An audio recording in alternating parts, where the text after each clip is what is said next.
$400 once. Then a monthly charge for the packets, plus a machine that won't turn on unless it can see your Wi-Fi. That's an actual pricing structure. Not a bit. A company built around it raised somewhere around $120 million. Closer to 130, some tellies say, depending which round you count. And honestly, nobody's ever fully reconciled the last one, so let's not pretend we can either. The machine's entire job was to squeeze juice out of a bag. That's it. That was the function. April 2017, 2 reporters get their hands on one of the produce packets, not the machine, just the packet, and squeeze. That's the whole experiment. No lab, no controlled trial, 2 people, a table, bare hands. And out comes the juice. Same juice. Same amount, roughly, maybe a touch less depending which cut of the video you watch, in about the same time it takes the machine to do it. 5 months later, it's gone. 17 months, launch to shutdown. Somewhere there are several thousand Wi-Fi connected juice presses sitting in a warehouse, not juicing, waiting for a phone call that isn't coming. It wasn't just this one company having a bad year either. Funding for connected kitchen gadgets had climbed tenfold in a few years. Small numbers, tens of millions, then nearly 150 million in a single stretch. The year after the hand squeeze video went viral, that number dropped to under 16 million. Investors didn't stop believing in kitchens. They stopped believing you needed an app for one. Who wrote the check in the first place, though? That's worth holding on to. It comes back. Call this one entry 7 out of 7.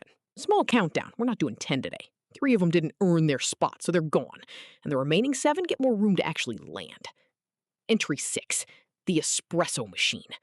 Sell the hardware near cost, sometimes under it, then lock the actual product, the pods, behind a subscription and count on the customer forgetting they're now paying rent to make their own coffee in their own kitchen using a machine they already own outright. This one isn't hypothetical. It's the printer ink model. Sell the printer at a loss, take the entire margin back on ink that costs pennies to produce. Decades old, still running. Entire other product categories have quietly copied the homework since. Nobody shut this one down. Nobody's going to. It's not the failed idea on this list. It's the one that worked exactly as designed. On you, for years, without you clocking there was a design in the first place.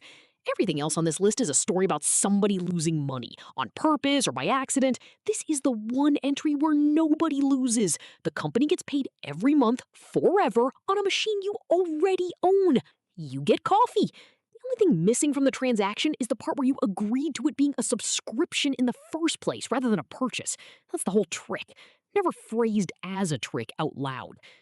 Entry 5. And here's where the money stops being funny. 2017.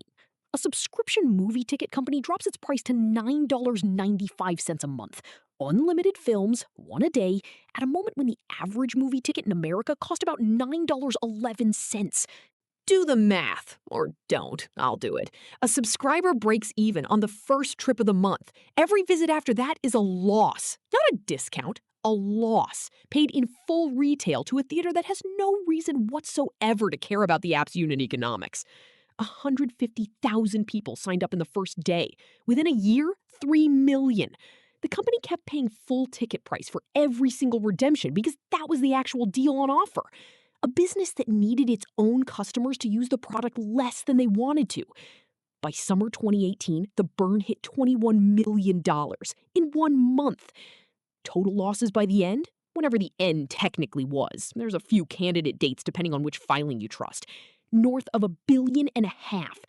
2 executives later pleaded guilty to securities fraud. Not for the burn rate. That part was public the whole time. For what they told investors about it. Mitch Lowe went first. Ted Farnsworth followed, the one facing up to 25 years. 3 million subscribers. That's where the company stood by early summer 2018. Then, 1 month, July into August. 3 million became 225,000. Not over a year, over weeks. Not because the movies got worse, because the company kept changing the deal underneath people who'd already signed up for a different one. Entry 4. Same problem, pointed at television instead of theaters. April 2020, a short-form streaming app launches. The funding number first, because it's the one that matters. $1.75 billion before a single episode aired. Enough to hire Steven Spielberg. Enough for a custom video rotation patent and a Super Bowl ad. What there apparently wasn't enough of, and this is the part that actually costs money, was anyone asking whether people wanted 10-minute Hollywood budget shows on their phones during the exact months everyone on the planet was stuck home in front of much bigger screens for free. Projected subscribers into year one, 7.4 million. Actual subscribers at shutdown, somewhere around 500,000. Runway, 6 months, start to finish. Do the arithmetic on that, and you get close to $290 million a month spent to find out nobody asked for the thing. Entry 3 explains the other 4, quietly, if you let it. There's a fund that invests in all of the above, on purpose. The odds were never a secret. They're published repeatedly by people whose job is publishing them. Startup Genome, long-run failure rate for innovative venture-backed companies, close to 90%. Harvard Business School, a study by Shikhar Ghosh, roughly 3 out of 4 venture-backed companies never return a single dollar to their investors. CB Insights, reviewing hundreds of startup postmortems. No market need and ran out of cash combined account for around 70% of the reasons founders give when it's over. None of that touches the fund's paycheck. The fee isn't tied to any one company working. It's a flat percentage of the total invested, collected every year, win or lose.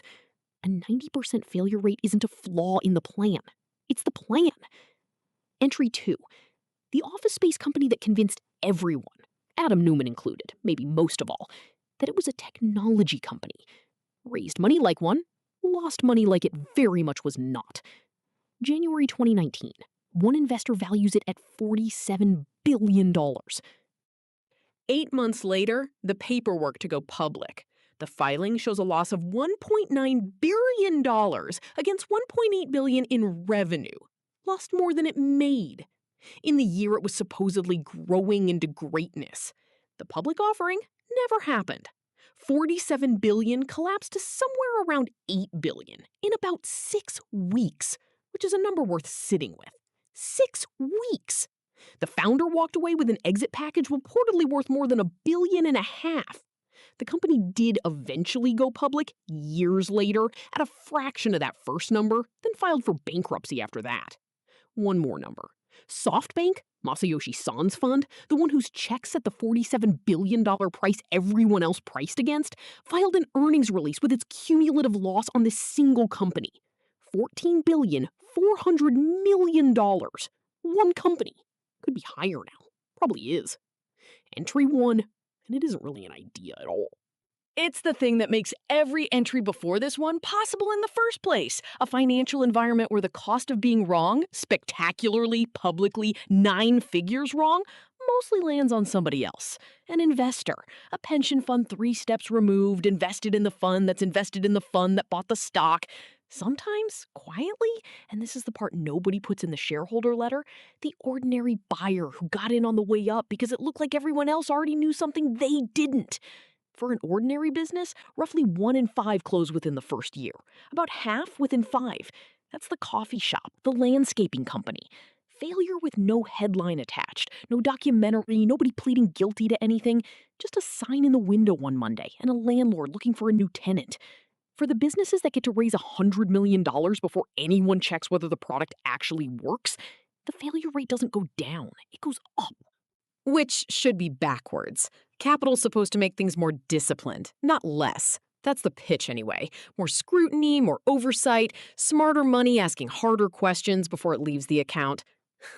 It doesn't work that way. It hasn't, for a while now. So try one of the 7. Or don't. There's a term sheet somewhere already being drafted for whichever one you pick, and the number attached to it was never really a bet on whether the thing works. It was a bet on how long it takes everyone else to notice.